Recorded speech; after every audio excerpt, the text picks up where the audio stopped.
समस्या का समाधान गुरु, सुख का निदान गुरु, ज्ञान का कारण गुरु।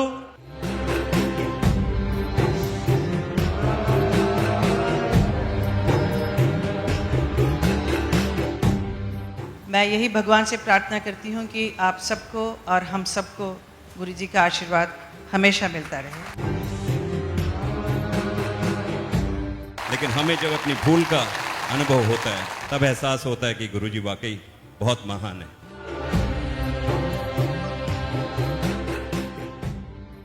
रुतबा देखा है ना तेरा पैसा देखा है मौला, तुझ में कहीं जाके तेरे रूप का जलवा देखा है मौला।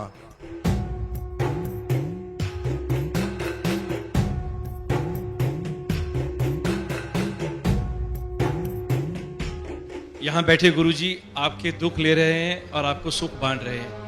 इससे अच्छी और क्या बात हो सकती है कि मैं भी आपके साथ हूँ। आजकल की तेज़मर्रा ज़िंदगी में हम सब दिशाहीन हो जाते हैं, दिशा खो बैठते हैं। दिशाहीन को दिशा दिखाना ही गुरु जी का कर्तव्य होता है। और हमें कुमार स्वामी जी जैसे गुरु जी मिले तो कितना सौभाग्य की बात है। इतना प्यार, इतना मान दिया है गुरु जी मुझे और मेरी बेटियों को और मेरे परिवार को, जो मैं बता नहीं सकती हूँ। मैं यही भगवान से प्रार्थना करती हूँ कि आप सबको और हम सबको गुरु जी का आशीर्वाद हमेशा मिलता रहे। गुरु ब्रह्मा गुरु विष्णु गुरुदेवो महेश्वरः, गुरु साक्षात परब्रह्म तस्मै श्री गुरुवे नमः। आपको प्रणाम करता हूँ गुरु जी। मैं यही कहूँगा कि मेरे मम्मी के आशीर्वाद से, मेरी माता जी के आशीर्वाद से और गुरु कृपा से मैं ये कह सकता हूँ कि मैं गोविंदा बना। और ऐसे बहुत से लोग यहाँ पे मौजूद हैं जो चाहते हैं कि वो गोविंदा बने, संसार में नाम हो, सम्मान मिले। ये सब गुरु कृपा से संभव है और ये कृपा आप सब पे बनी रहे, यही ईश्वर से प्रार्थना करता हूं। मैं सचमुच नहीं जानता कि मैं कौन हूं।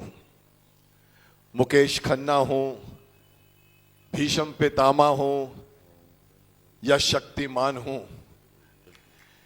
मैं एक छोटा सा कलाकार हूं, सोचता रहता हूं और मैं बड़े बड़े किरदार मिलते हैं, छोटे बड़े मिलते हैं। मैं इतना जानता हूं धर्म के बारे में कि सतयुग, हमारे यहाँ 4 काल होते हैं, सतयुग, त्रेता युग, द्वापर युग और कलयुग। और आज है कलयुग, जिसमें 3 पाद पर, 3 पैरों पर अधर्म अपना हक जमा बैठता है और सिर्फ 1 पैर पर धर्म रहता है। आज हम उस युग में हैं। इस युग में हमें आवश्यकता है अच्छे इंसान बनने की, हमें आवश्यकता है अच्छे धार्मिक प्रवृत्ति रखने की, और हमें जरूरत है ऐसे गुरुओं की जिनके शरण में जाकर आप अच्छी बातें सीख सकते हैं, अच्छे बीज मंत्र ले सकते हैं, अपनी आत्मा को शुद्धिकरण कर सकते हैं। जैसे आप सब यहाँ गुरुजी का आशीर्वाद लेने आए हैं, मैं भी खास करके बॉम्बे से आज चंडीगढ़ सिर्फ गुरुजी का आशीर्वाद लेने आई हूँ। कभी कभी आप देखते हैं कि पैर में कांटा लगता है तो हमें दुख देता है, लेकिन उस दुख को दूर करने के लिए जब हम डॉक्टर के पास जाते हैं तो वही डॉक्टर एक इंजेक्शन लगा देता है, उससे भी दुख होता है, लेकिन वो दुख हमें सुख की ओर ले जाता है, उससे हमारा दर्द ठीक होता है। इसी प्रकार कई बार मैंने अपने जीवन में ये अनुभव किया है कि कभी कभी जब गुरुजी कुछ बात कहते हैं तो हमको कभी कभी लगता है कि शायद ये ठीक नहीं थी, लेकिन वो बात हमें आने वाले समय में इतना सुख देती है, तब जाके अनुभव होता है कि शायद गुरुजी, क्योंकि हमारी बुद्धि जो है बहुत छोटी है, सोच छोटी है, इसलिए हमको लगता है कि कहीं ना कहीं यार गुरुजी ने ऐसा क्यों कह दिया। लेकिन हमें जब अपनी भूल का अनुभव होता है तब एहसास होता है कि गुरुजी वाकई बहुत महान है। ये देखिए वो दृश्य जिसमें राम लक्ष्मण सीता दिख रहे हैं आपको। और आज इस पावन मौके पर जहाँ पर गुरु माँ का जन्म हुआ है और उनका जन्म का वर्षगांठ मना रहे हैं हम लोग, और शंकराचार्य जी भी यहाँ उपस्थित थे। ये पावन क्षण मुझे नहीं लगता कि दोबारा आएगा, और दोबारा कब आएगा ये कह भी नहीं सकता। इसका लिए मैं गुरुदेव का बहुत बहुत धन्यवाद कहना चाहूँगा और कहूँगा कि आप लोग खुश रहें, सुखी रहें, आपको हम सबका आशीर्वाद मिलता रहे, गुरुदेव का आशीर्वाद मिलता रहे और आपके सभी दुख दूर होते रहें। धन्यवाद। मैं तो गुरु जी से, जो इतना विराट व्यक्तित्व होने के बावजूद भी जो उनकी विनम्रता है, उसी को थोड़ा सीखने की कोशिश कर रहा हूँ। कहते हैं ना कि जब हम कहीं जाएं और शब्द ही कम पड़ जाए, ऐसी स्थिति हमारी होती है। इसी धरती जिसके लिए भारत माता की जय बोलते हैं, माँ कहते हैं, उसके विशेषता के साथ जो आप पूरे दुनिया भर के लोगों की समस्याओं का, स्वास्थ्य संबंधित समस्याओं का, मनोविज्ञान संबंधित समस्याओं का जो निदान कर रहे हैं, उसके लिए मैं शत शत वंदन करता हूँ। परम पूज्य गुरु जी के चरणों में कोटि कोटि नमन।